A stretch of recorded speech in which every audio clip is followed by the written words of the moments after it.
کے لیے, P T I کے لیے خاص طور پہ, کیونکہ پی ٹی آئی کی وہ بیٹ رپورٹر تھی بڑے عرصے سے, اور پی ٹی آئی کے جتنے قائدین ہیں, جتنے ورکرز ہیں, میڈیا کے جو ہمارا اسٹاف ہے, ان کے ساتھ وہ بہت زیادہ دوستی تھی ان کی, میرے ساتھ بھی بڑا ان کا تعلق تھا. تو ہمیں تو ایسے لگ رہا ہے کہ ہمارا کوئی فیملی ممبر جو ہے اس کی. اللہ تعالیٰ اپنا کرم کرے.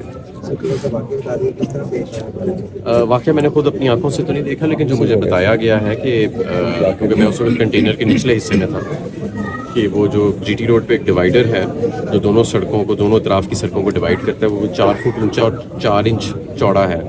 تو کنٹینر آہستہ آہستہ چل رہا تھا, تو یہ اس کے اوپر کنٹینر کے ساتھ ساتھ چل رہی تھی. تو گویا ان کا پیر پھسلا یا یہ کسی وجہ سے آف بیلنس ہوئی ہیں اور یہ گر گئیں بائیں جانب کنٹینر کے ساتھ ہی.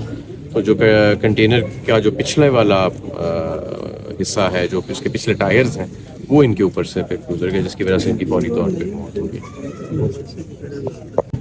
میں وہاں پہ خود تو ظاہر نہیں دیکھ رہا تھا اس واقعے کو, کیونکہ میں کنٹینر کے نچلے حصے میں اس وقت موجود تھا.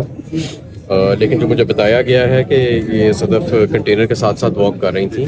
وہ جو ایک اونچا سا ڈیوائیڈر ہے جی ٹی روڈ میں, جو دونوں اطراف کی سڑکوں کو ڈیوائڈ کرتا ہے, اس کے اوپر یہ واک کر رہی تھیں کنٹینر کے ساتھ ساتھ. ان کا پاؤں پھسلا ہے یا کسی وجہ سے ان کا بیلنس لوز ہوا ہے, تو یہ اپنے بائیں جانب گر گئیں, اور بائیں جانب کنٹینر آہستہ آہستہ چل رہا تھا, تو اس کا پچھلا حصہ جو کنٹینر کا جو پچھلے ٹائرز تھا اس کے اندر گیا. انفارچونیٹلی آ گئی اور ان کی پھر وہاں پہ انسٹنٹینیسلی ڈیتھ ہو گئی.